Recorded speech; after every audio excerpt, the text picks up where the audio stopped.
Irmãos e irmãs, boa noite. Como é bom nós podemos cantar louvores ao Senhor, louvores bíblicos, que alegram o nosso coração na verdade do Senhor, na palavra de Deus, e com certeza glorificam o nome do Pai. Irmãos, nós estamos retornando à exposição dos Salmos. Vamos dar continuidade hoje, pela graça de Deus. Vamos estudar o Salmo de número 14. Estamos no Salmo 14. Vamos ler todo ele? Salmo 14, 7 versículos. A corrupção do pecador e sua redenção. Ao mestre de canto, Salmo de Davi. Diz o insensato no seu coração: não há Deus. Corrompem-se e praticam abominação. Já não há quem faça o bem. Do céu olha o Senhor para os filhos dos homens, para ver se há quem entenda, se há quem busque a Deus. Todos se extraviaram e juntamente se corromperam. Não há quem faça o bem, não há nenhum sequer. Acaso não entendem todos os obreiros da iniquidade, que devoram o meu povo como quem come pão, que não invocam o Senhor? Tomar-se-ão de grande pavor, porque Deus está com a linhagem do justo. Meteis a ridículo o conselho dos humildes, mas o Senhor é o seu refúgio. Tomara de Sião viesse já a salvação de Israel. Quando o Senhor restaurar a sorte do seu povo, então exultará Jacó e Israel se alegrará. Façamos uma oração. Pai, diante dos nossos olhos, das nossas mentes e do nosso coração está a Tua palavra. Somos gratos por poder lê-la. E agora precisamos do Teu Santo Espírito, não só para compreendê-la, mas para amá-la. Senhor, leva-nos a amar a Tua palavra. Fala aos nossos corações nessa noite. Edifica-nos na Tua verdade. Conduza-nos nos caminhos que glorificam o Teu nome, pela vida de santidade produzida pela eficácia da Tua verdade. Te pedimos tudo isso com esperança, com gratidão, no nome santo do cabeça da igreja, Jesus Cristo. Amém. Amém. Irmãos, esse salmo é um dos salmos que produziram grande impacto na vida cristã, especialmente na visão da igreja reformada.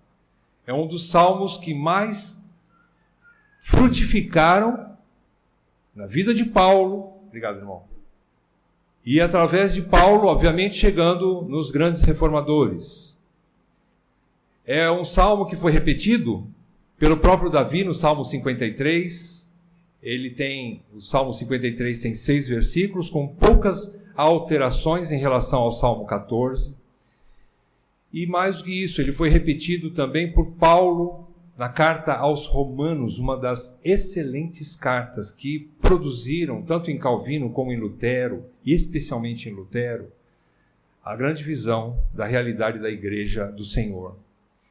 Esse salmo é a essência, ou a base, ou aquilo que provocou no coração de Calvino em especial, a visão, apesar de que não foi Calvino que determinou as 5 doutrinas da graça, né? Foram os reformadores depois dele, usando o nome dele, sem ele saber, mas é a essência da primeira e grande doutrina, das 5 doutrinas da graça, que nós cantamos agora há pouco.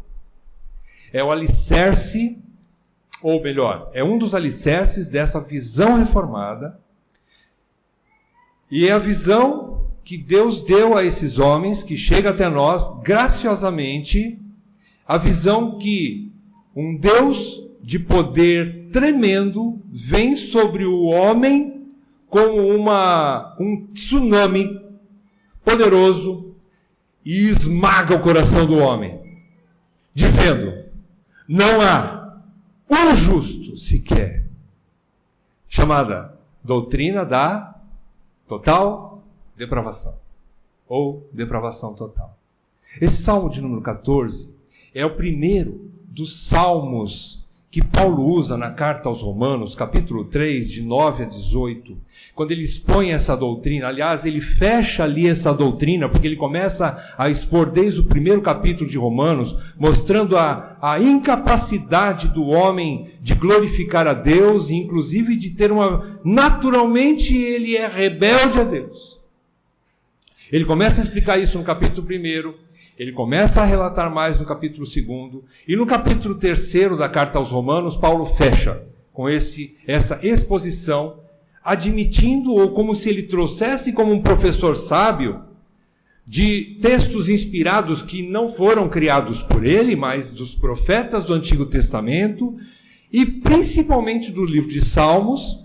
Ele traz nada mais, nada menos do que 9 citações nesses versículos do capítulo 3 de Romanos, de 9 a 18, ele menciona 9 vezes o Antigo Testamento, sendo 6 delas do livro de Salmos, uma do livro de Isaías, uma do livro de Provérbios e uma do livro de Eclesiastes, comprovando a sua doutrina de que o homem está em total depravação e incapacidade de conhecer a Deus por si só. Interessante que ele, então, Davi mesmo repete quase todo esse Salmo 14, quando ele escreve novamente um outro Salmo, número 53, ele não tirou xerox e reproduziu, ele novamente expõe. Ali você lê o Salmo 53 e ele coloca de novo nas mãos do chefe do louvor, ele chama do mestre de canto, para tocar com outro instrumento. Aqui ele não menciona instrumento nenhum. Lá ele fala assim, toca com a cítara, no Salmo 53. Então você percebe que ele repete as mesmas palavras, coisa que é de grande importância na palavra de Deus. Então, existe até um comentário de James Montgomery Boyce, um pastor presbiteriano da Filadélfia, comentando sobre esse salmo. Ele disse o seguinte: quando Deus quer chamar a atenção, ele gravará os seus preceitos em sua palavra. Uma vez. Se ele, Deus, quiser mostrar a gravidade daquele princípio, ele gravará por 2 vezes na sua palavra. É muito sério. Mas, se ele determinar expor a severidade final e fatal de sua asseveração, ele gravará por 3 vezes em sua palavra, a fim de que nós meditemos, analisemos cuidadosamente e gravemos essas palavras no fundo de nossa alma, para que possamos entender a realidade como efetivamente ela é. Esse pastor quis dizer o seguinte: se Deus fala 3 vezes, atenta, estuda, medite nesses textos, porque Deus quer falar de maneira muito séria. Então você vê Davi repetindo 2 vezes, ele coloca 2 vezes no livro de Salmo. Paulo reflete isso lá. E ele lá, então, ele elabora já um conceito, Paulo, quando escreve a carta aos Romanos. Ele então define uma doutrina que é chamada pelos reformadores dessa doutrina de depravação total, ou total depravação. É a primeira doutrina da graça. Lembram-se da tulipe? São 5 doutrinas, essa é a primeira, é a letra T, total depravação. Quem estuda as 5 doutrinas da graça conhece. É a doutrina que esmaga o coração do homem com a força de Deus, destrói o coração do homem, impossibilitando de qualquer argumentação para que o homem possa chegar em Deus e dizer assim: peraí, mas tem alguma coisa boa para salvar na natureza humana? Tem alguma coisa aí que pode ser salva para que justifique alguma coisa diante do Senhor? E Deus fala: não, não tem não. Não, não tem. Irmãos, Davi chama os incrédulos nesse salmo, ele denomina os incrédulos ou pagãos, nesse Salmo 14, de insensatos. Ele usa essa palavra no versículo 1, e obreiros da iniquidade no versículo 4. Então, quando ele está falando a respeito dos incrédulos, dos ímpios, ele usa esses dois termos nesse salmo, obreiros da iniquidade e insensatos. Quando Davi se refere aos crentes ou filhos de Deus, os eleitos, ele os chama de meu povo. Você encontra isso no versículo 4 também. No versículo 5 você encontra a palavra justo, é quando ele está se referindo ao povo eleito também, os justos. E no versículo 6 chama de humildes. Então nessas três situações, Davi está falando dos eleitos de Deus. Muito bem. Vamos começar então a analisar o Salmo. Versículo 1. Davi deixou claro que do coração do insensato brota a corrupção de sua vida prática ou de sua ética. Isso brota do coração. Ele diz o insensato no seu coração não há Deus. Então, quando Davi está expondo aqui, ele já começa dizendo, é do coração que brota essa ideia do insensato. Né? Isso a gente vê também ao longo do Velho Testamento, e especialmente que também é um texto usado fortemente para comprovar a corrupção e a total depravação humana. No texto de Jeremias, capítulo 17, versículo 9, Jeremias diz a mesma coisa, inspirado por Deus, ele diz assim, enganoso, capítulo 17, versículo 9 de Jeremias, diz, enganoso é o coração, mais do que todas as coisas, e desesperadamente corrupto. Quem o conhecerá? Jeremias assim alega, também expondo a realidade do coração humano. No Novo Testamento, Jesus expõe a mesma doutrina, o mesmo ensinamento. Primeiro ele fala no capítulo 7 do Sermão do Monte, Mateus, 7 de Mateus, no Sermão do Monte, ao longo dos versículos de 15 a 23, ele vai mostrando que ali ele compara os homens maus ou os incrédulos, que ele diz até dos religiosos, e ele chama de homens maus. Ele diz que a árvore boa produz bons frutos, mas a árvore má produz maus frutos, e não tem condições de ser invertido isso. É uma realidade inevitável. A árvore boa produz bom fruto, a árvore má produz mau fruto.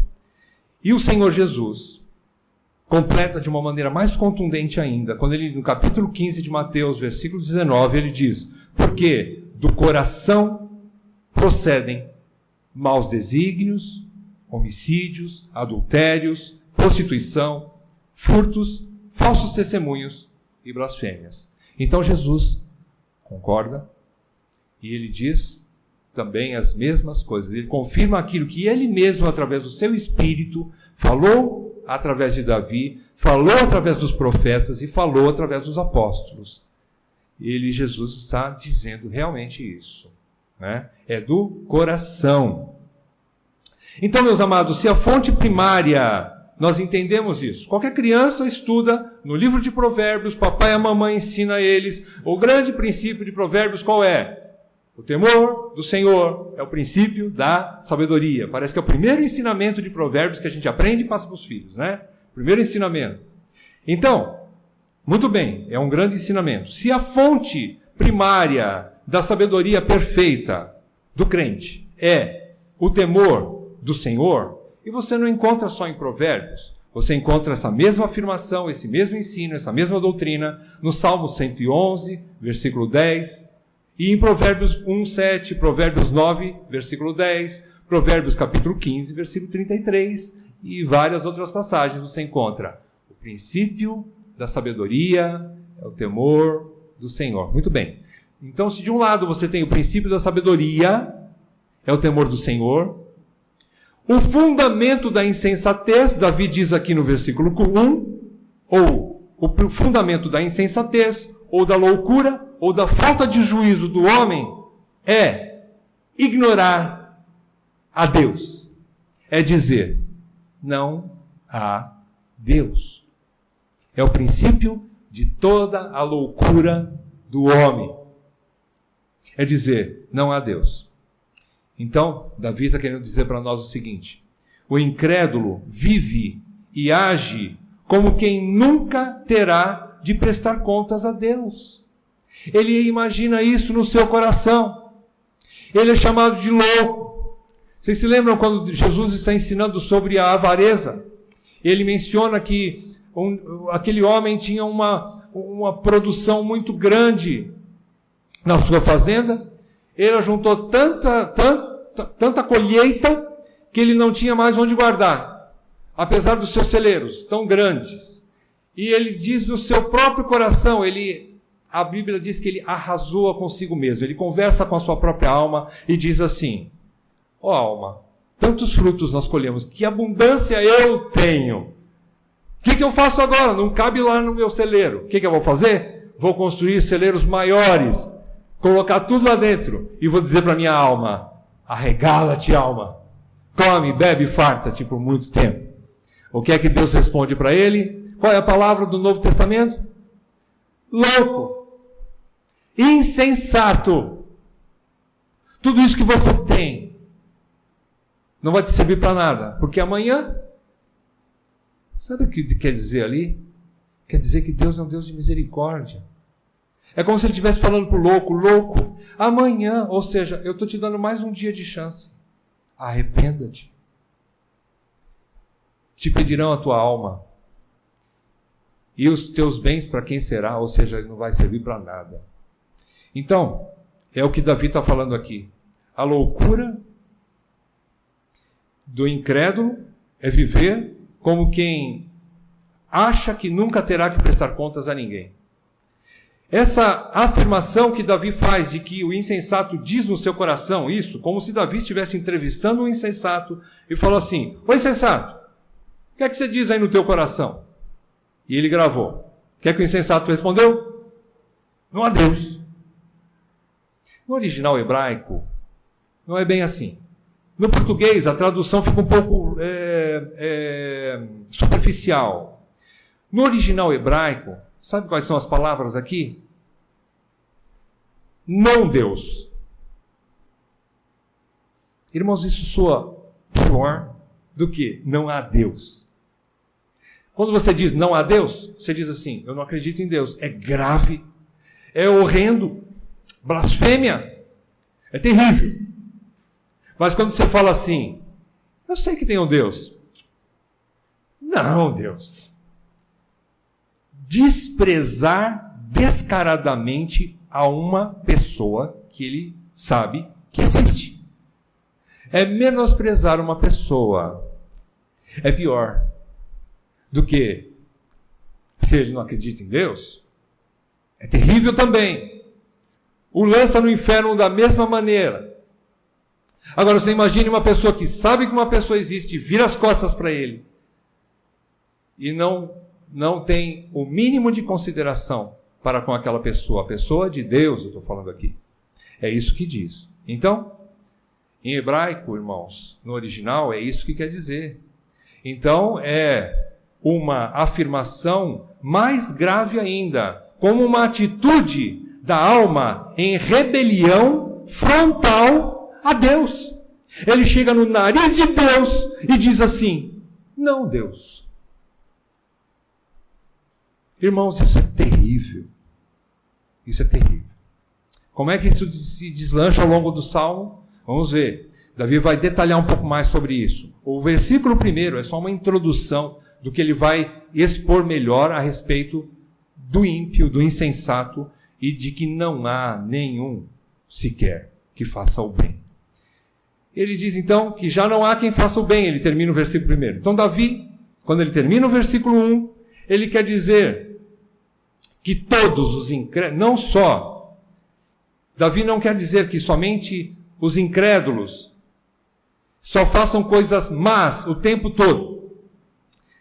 Davi não quer dizer que todos os incrédulos só façam coisas más o tempo todo, mas que, mesmo fazendo o que é bom e louvável aos olhos humanos, aos olhos de Deus, continua sendo obras de iniquidade, que está aí no versículo 4. Não passam de obras de iniquidade, pelo fato de que, em última análise, nos corações dos insensatos, dos ímpios, em seus corações, eles querem a glória e os méritos de tais obras para si mesmos. John Piper explica isso quando ele fala sobre os 5 pontos do calvinismo. Quando ele fala sobre as doutrinas da graça, tem um DVD que ele gravou, está disponível na editora Fiel. Ele começa a falar sobre esse primeiro ponto, e ele fala isso. Mesmo um ímpio que faça um hospital, que possa doar recursos muito grandes para fazer um hospital de cura, para buscar a cura do câncer, por exemplo, e beneficia muitas pessoas. Deus está usando isso para o bem de muitas pessoas. Porém, no coração daquele ímpio, no fundo do coração daquele ímpio, ele diz assim: eu fiz. E isso é horrendo aos olhos de Deus. Em última análise é isso, irmãos. O ímpio no seu coração, ele diz isso. E eles não glorificam a Deus, que é a motivação correta do justo e do regenerado. Qual é a motivação do justo, do regenerado? É glorificar a Deus ao viver e desfrutar dele plenamente. Não é esse o princípio da vida cristã? A base da vida cristã? Glorificar a Deus ao viver para a glória, ao gozá-lo plenamente. Não é? Então eles não fazem isso. Então, concluindo, fechando o versículo 1, a base do Salmo. Insensato é uma pessoa que ignora Deus e tudo que ele prescreve em sua palavra. Por quê? Davi diz que não há quem faça o bem, eles corrompem-se. E Deus se revela na sua palavra, e porque eles não querem entender Deus através da sua palavra, eles rejeitam a sua palavra também.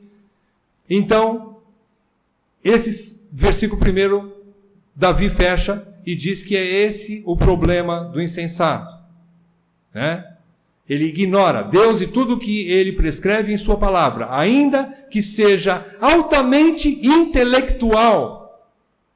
Ele acha que pode definir tudo na vida por si mesmo.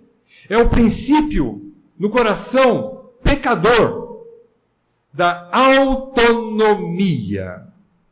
Eu sei. Eu posso. Eu mando. Eu sou independente. Esse é o problema. Então Jeremias fala: esse coração é desesperadamente corrupto. Fechando então o versículo 1, avançando. Versículos 2 e 3. A gente vê que Davi diz: do céu olha o Senhor. Quando ele está dizendo isso, para ver se há, versículo 3, versículo 2, que do céu olha o Senhor para os filhos dos homens, para ver se há quem entenda. Não é que Deus não conheça a essência de cada filho do homem. Davi não está descartando também uma outra doutrina, que é a da onisciência divina. Não. Inspirado pelo Espírito Santo, nada mais, nada menos, Davi está expondo, inspirado pelo Espírito Santo, para falar de uma maneira mais compreensível para nós. Calvino chega a comentar nesses versículos, versículo 2 em especial, ele diz que esse ponto favorece o cristão, o crente, porque esse ponto traz para o nosso coração a visão da presença e da presença constante, da onipresença e da onisciência de Deus, e isso é bom. Quem usa esse mesmo princípio? Paulo, quando ele escreve a carta aos Efésios, capítulo 1, versículo, deixa eu ver aqui, versículo 4, capítulo 1, versículo 4, Paulo diz assim, que Deus nos escolheu para sermos santos e irrepreensíveis perante Ele. Então esse princípio que Deus olha a todos os filhos dos homens, é positivo para o crente. Por quê? Porque ele teme. Ele teme um Deus que ele não pode se esconder em momento nenhum. De dia, de noite, no escuro, no claro, atrás da montanha, atrás da moita, em qualquer lugar, fechado num quarto, escondido, onde quer que seja, ele nunca está afastado da presença de Deus. Então, João Calvino diz, isso, os crentes usam isso de uma maneira positiva para eles, porque isso cai um temor na vida deles, então eles se comportam em santidade, honrando a Deus, vivendo de maneira santa e irrepreensível perante Deus, que é em todos os lugares da terra, ou do universo, se você quiser. Então esse versículo 2 é isso que ele quer dizer. Davi não está descartando a onisciência divina. Também há a inspiração do Espírito Santo, como eu falei agora. Davi foi usado escrevendo isso, é como se fosse uma supervisão constante e em todos os lugares é uma supervisão de Deus. Deus é o presbítero, o supervisor, de quem nós nunca estaremos escondidos. Isso traz temor ao nosso coração. E quando traz temor ao nosso coração é bom, porque nós nos tornamos diferentes dos insensatos. Nós passamos a agir como sábios. O que é sábio? É aquele que sabe tudo? Não. É aquele que se comporta usando os princípios de Deus no temor do Senhor para agradar a Deus. Que vive de maneira sábia aos olhos de Deus. É isso que ele quer dizer. Isso confere com o ensino de Paulo, então, Efésios 1, versículo 4, nós já falamos. No versículo 3, Davi revela a conclusão da observação divina. Qual é a conclusão? Ele fecha. Versículo 3. Todos se extraviaram e se corromperam, não há nenhum que busque a Deus. Então este é o princípio, mais uma vez, da doutrina da total depravação.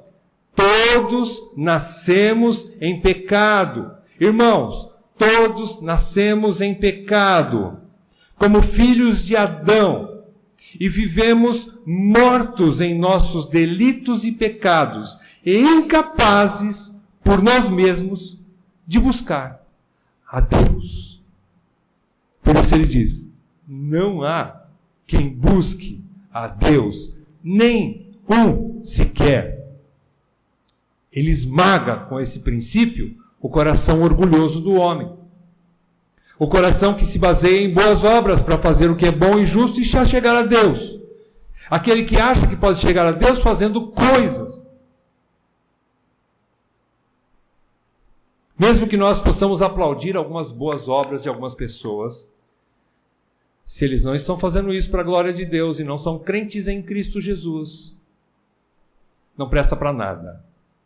E pior, essas obras ainda glorificam a ele mesmo e ele se afasta mais de Deus ainda.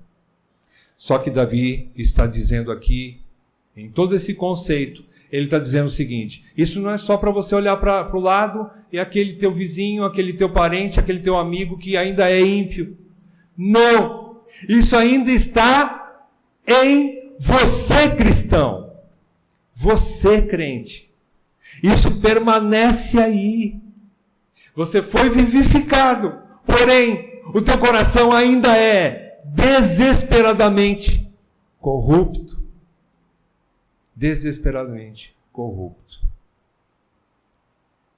E quando ele diz, então, no versículo 3, corromperam, Davi usa um termo pesado aqui, meus irmãos. O termo, mais uma vez, na língua portuguesa, a tradução, ela limita aquilo que Davi quer falar. No hebraico, Davi quer dizer o seguinte, quando ele fala de corrupção, o coração do insensato é tão corrupto, que na língua hebraica, Davi compara como um cadáver, como um morto, que está em estado de putrefação.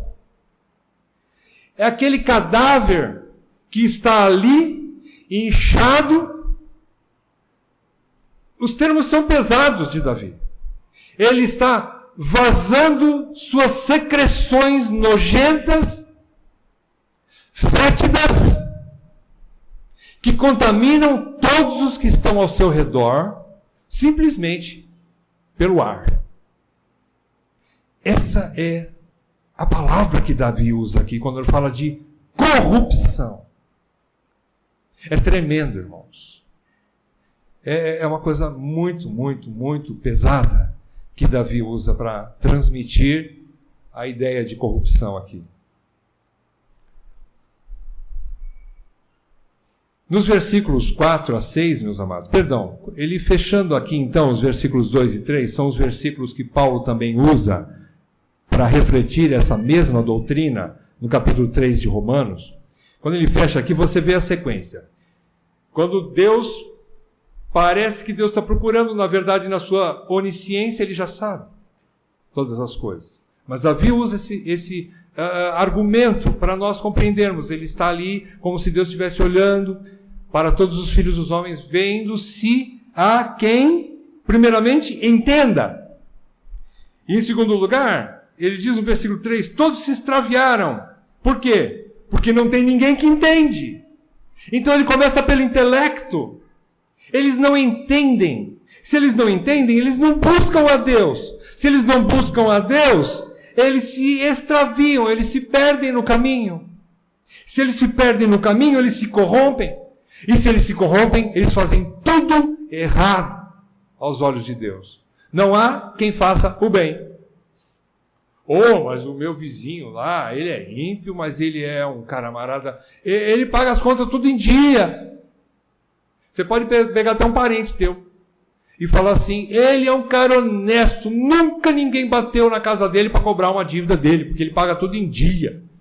Ele é um homem honesto, justo, e ele faz tudo de uma maneira impecável. Sim, aos teus olhos, aos meus olhos, não aos olhos de Deus. Não aos olhos de Deus. Então, ele está querendo dizer essa progressão. Finalmente, eles começam a fazer tudo errado. Pior, quando eles fazem coisas boas, aí que eles se acham a última Coca-Cola do deserto. A última palavra de justiça, de pessoa perfeita.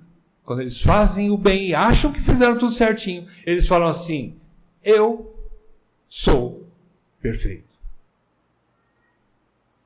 Versículos 4 a 6, Davi passa a ameaçar os inimigos ímpios do povo de Deus, pois apesar de provocarem inúmeros males e dores aos justos eleitos, serão tomados de grande pavor, ele diz isso no versículo 5, eles serão tomados de grande pavor e banidos da presença de Deus para sempre. Porque ele diz do versículo 5, do versículo 4 até o versículo 6, que o Senhor é o seu refúgio. O Senhor guarda a geração ou a linhagem do justo. O Senhor está com o justo. Então Davi agora olha para a situação ao redor dele, vê toda a calamidade. Novamente ele vai começar a fazer imprecações.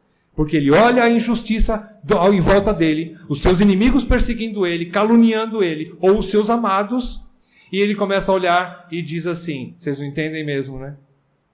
Mas tudo bem. Ele diz assim, vocês estão comendo, vocês estão devorando o meu povo, como quem come pão, que não invocam o Senhor. Mas vocês vão ser tomados de grande pavor, ele diz no versículo 5. Vocês estão metendo a ridículo o conselho dos humildes, mas o Senhor é o seu refúgio. Isso é um consolo neste momento de luta. Não é a restauração final de todas as coisas, porque a restauração final de todas as coisas, ele vai alegar isso, ele vai expor isso no versículo 7. Então, nesse momento é um momento de luta, é aqui e agora, luta. E ele traz para si mesmo consolo.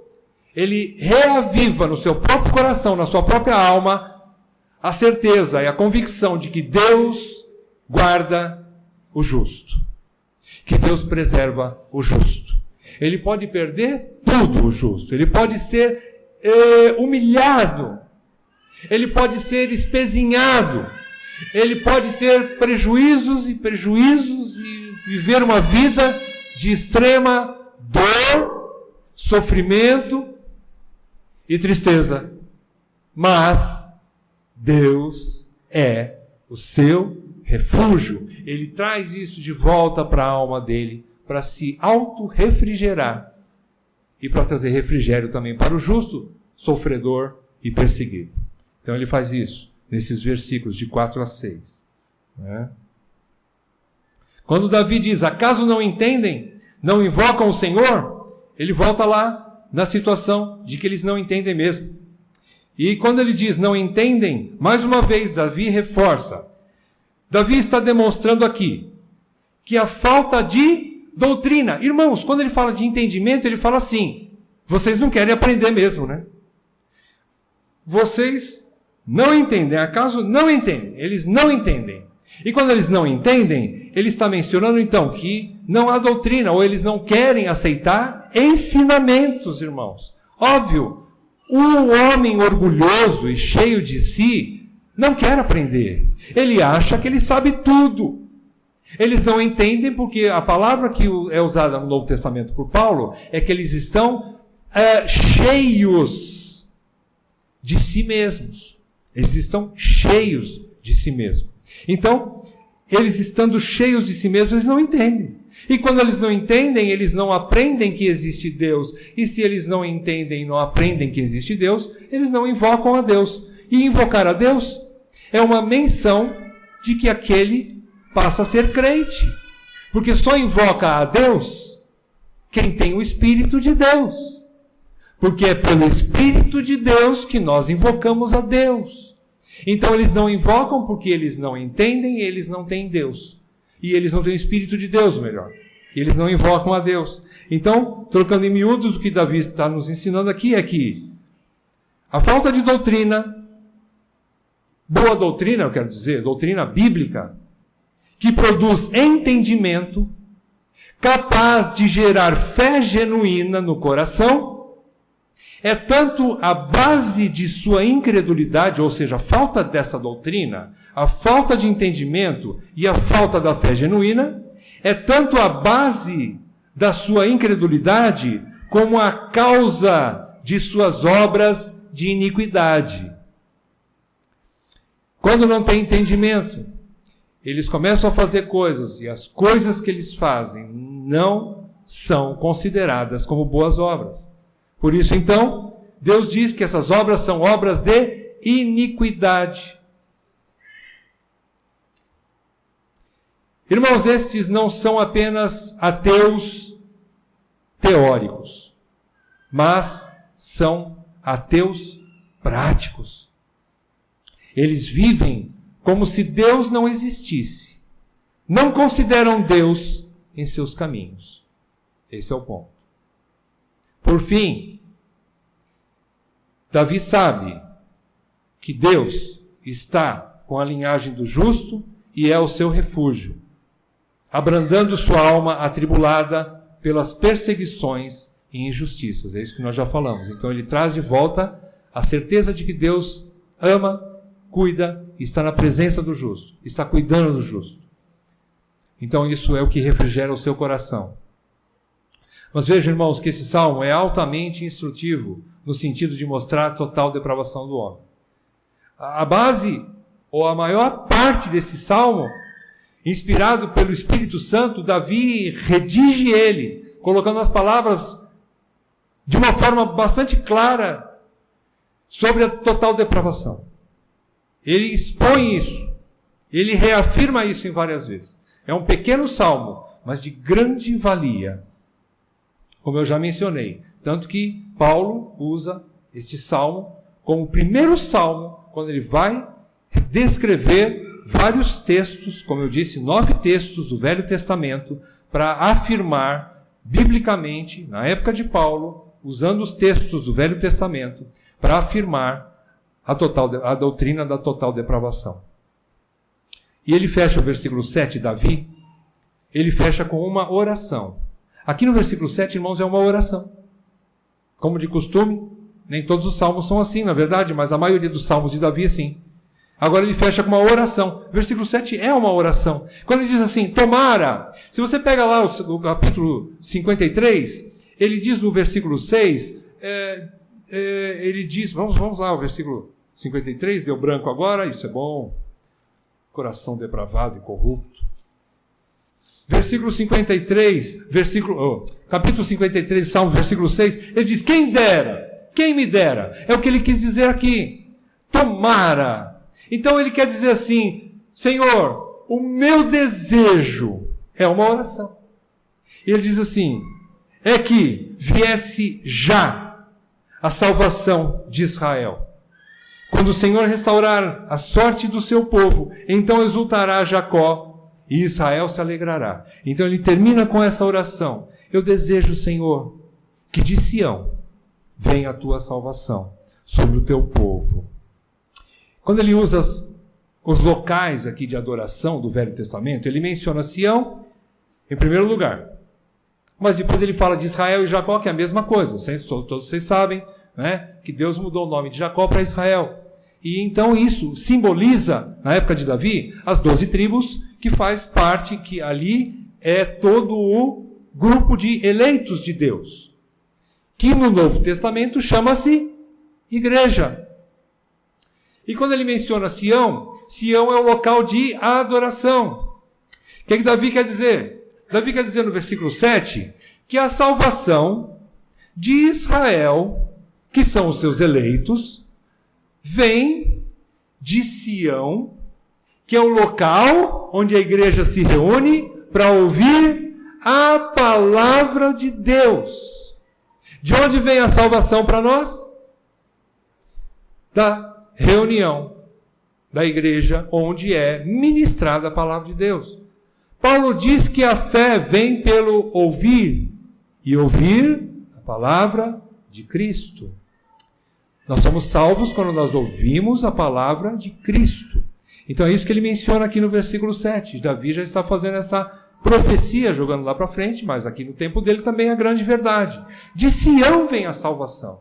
Não há outro lugar de salvação, a não ser em Sião. Sião hoje, claramente, a gente entende, é o local de culto a Deus. Sião é o lugar de reunião, não é o prédio, mas é onde o povo de Israel se reunia naquela época, é onde a igreja do Senhor se reúne hoje. E é onde ali é ministrada a palavra de Deus, onde há adoração a Deus. É o lugar de altar, é o lugar de encontro do crente com o ser adorado, ou que vai ser adorado.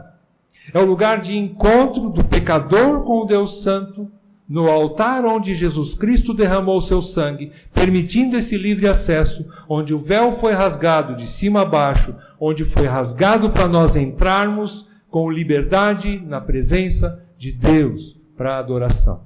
Ali é Sião, a igreja.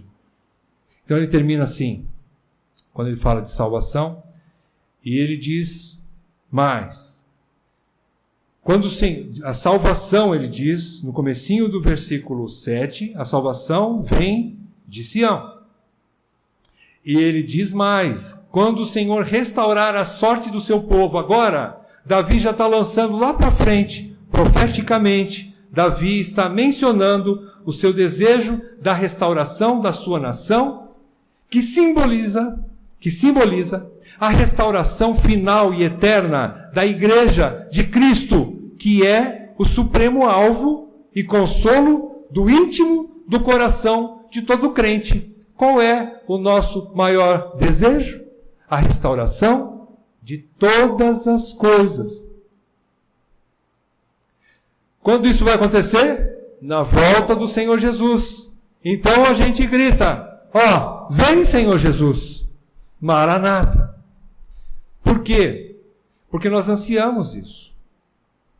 Se nós perguntarmos para qualquer um de nós aqui sentados nessa noite, ouvindo a palavra de Deus, nós vamos perguntar para cada um, lógico. Mas se você perguntar e você disser assim, Hoje você estava vivendo um momento bom na sua vida? Alguns podem até dizer, bom. No fundo do coração, se você perguntar, o que é que você mais deseja lá dentro? Sabe quem vai responder? Não sou eu, não é você. O Espírito Santo vai responder assim. O meu maior desejo é estar com Cristo por toda a eternidade. Porque as lutas que eu passo aqui são terríveis, são tremendas. Mas eu sei que ainda assim elas são leves e momentâneas comparadas com o peso de glória que eu vou experimentar lá com o Senhor. Quem diz isso? O Espírito Santo, dentro de mim, dentro de você, dentro de cada um de nós. Ele diz isso. Ele diz. Se ainda não diz, vai dizer. Fique tranquilo. Vai dizer. Concluindo, ou melhor, fechando. Apesar da luta terrível, o que Davi quer dizer nesse último versículo? Ele quer dizer o seguinte: apesar da luta terrível de hoje eu e você estamos passando lutas terríveis. Estamos, irmãos. Apesar disso, o nosso, o meu, o teu amanhã será glorioso, eterno, seguro, indizivelmente prazeroso, na casa do meu Senhor e Salvador Jesus Cristo. Mas, hoje, permaneço em Sião, na igreja, de onde obtenho a salvação imediata do caos, aqui e agora. Irmãos, é pela igreja que vem a salvação definitiva e diária para a minha vida e para você. É da igreja onde vem a salvação. Onde nós nos mantemos unidos e juntos e reunindo e caminhando. Nós cantamos as 5 doutrinas da graça agora há pouco, naquele hino, né? Que, como que chama mesmo? Escolhido fui. A graça, né? Escolhido fui. Irmãos, nós cantamos as 5 doutrinas da graça. A primeira esmagou o nosso coração. Não há um justo sequer. A última diz assim: todo justo vai chegar lá. Aleluia. É na igreja onde você vai receber graça, misericórdia, para continuar caminhando até aquele dia. Não é pela tua força, não é pela minha força, mas pela graça que vem através da igreja, que é o corpo de Cristo, e vai continuar nos alimentando, nos suprindo, para que nós possamos continuar caminhando. Vamos concluir? O que a gente pode concluir desse salmo? Muita coisa. Vamos tirar alguma coisa aí. Em primeiro lugar, irmãos, entenda. Graças a Deus, não temos nenhum livre-arbítrio, pois, se o tivéssemos, com este coração corrupto, só nos afastaríamos mais e mais de Deus. Irmão, se você tivesse o livre-arbítrio, você não ia conseguir se salvar. Porque o teu coração corrupto ia te levar para mais longe de Deus ainda. Se você estivesse, porventura, perto, nem tateando, diz Paulo, você ia achar. Ele diz que, porventura, tateando, conseguissem achar. Quando ele fala no livro de Atos, capítulo 17. Porventura, tateando, nunca vão achar Deus. Então, graças a Deus, nós não temos livre-arbítrio. E graças a Deus, nós somos salvos pela graça. Segundo lugar, esse salmo, juntamente com os ensinos de Paulo, são uma descrição da realidade de toda a raça humana, e não só dos incrédulos. Esta realidade aqui, meus irmãos, não são somente daqueles que permanecem na impiedade. E nós, como crentes, não temos mais essa possibilidade. Não. Essa é a realidade de todo crente. Ainda que Deus nos tenha feito justos aos seus olhos, permanece ainda a parte corrupta dentro de mim, dentro de você, o mesmo coração desesperadamente corrupto, ainda bate dentro do meu peito e dentro do teu peito. Terceiro lugar, quase a mesma coisa. A doutrina da total depravação não diz respeito apenas aos tempos da nossa incredulidade, mas agora ainda faz parte de nossa natureza caída, do nosso velho homem, do corpo desta morte. Quem disse isso? Paulo, na mesma carta aos Romanos, carta maravilhosa, capítulo 7, ele diz assim: desventurado homem que sou, quem me livrará do corpo dessa morte? O que é que ele está falando ali? Ele está falando assim: Senhor, eu tenho duas naturezas dentro de mim. Uma quer cumprir a tua lei, a outra não quer. Uma quer te obedecer e te adorar, a outra quer se afastar de ti. Tem duas naturezas aqui dentro de mim, brigando entre elas, para ver quem que reina dentro de mim. E então eu sou desventurado, Senhor. Mas ele não termina a vida dele assim. No próximo versículo, ele diz assim: graças a Deus por Jesus Cristo, nosso Senhor. Bom, isso faz parte da próxima conclusão. Quarta conclusão. Prestem bem atenção. Tanto os bebês, eu estou falando de bebê mesmo, de bebezinho, tá? De criancinha. Tanto os bebês tidos como inocentes, entre aspas, precisam ser encaminhados nos caminhos da justiça divina para a salvação. Como o mais honesto e operoso homem ou mulher na terra, que aparentemente mereça todo o nosso elogio por suas boas obras, precisam entender que tudo não passa de trapo de imundícia. Isaías 64:6 fala isso. Todas as nossas obras de justiça são aos teus olhos como trapo de imundícia. Mais uma palavra contundente. Eu vou falar para você. Sabe o que significa trapo de imundícia? Pano de menstruação. As mulheres naquela época não tinham absorvente. Elas usavam panos, e aqueles panos encharcados de menstruo é aquilo que ele compara à nossa justiça. Bonita? Nojenta. Diante de Deus, todas as nossas obras são trapos de imundícia, se não forem feitas pela fé. Então isso nós precisamos entender. E última conclusão, para encerrar. Podemos hoje declarar, como Paulo, aí sim, graças a Deus por Jesus Cristo. Acompanhem Romanos, capítulo 3. Vamos fechar com a palavra de Deus, né? Nada melhor do que fechar com a palavra de Deus. O Evangelho precisa ser aquecido em nossos corações vez por outra. Mesmo que crentes já, nós precisamos do Evangelho, irmãos. Capítulo 3 de Romanos, versículo 23 até o versículo 26. E aqui nós encerramos, depois de olhar para a depravação do homem, e Paulo diz, graças a Deus, pegamos esse texto e vamos encerrar com as palavras de Paulo. Versículo 23.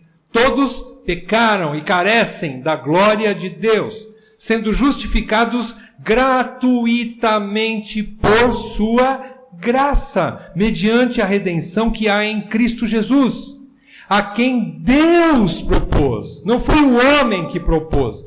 Deus propôs no seu sangue, no sangue de Jesus Cristo, como propiciação, mediante a fé, para manifestar a sua justiça, por ter Deus, na sua tolerância, deixado impunes os pecados anteriormente cometidos, tendo em vista a manifestação da sua justiça no tempo presente, para Ele mesmo ser justo e justificador daquele que tem fé em Jesus Cristo. Aleluia. Vamos orar?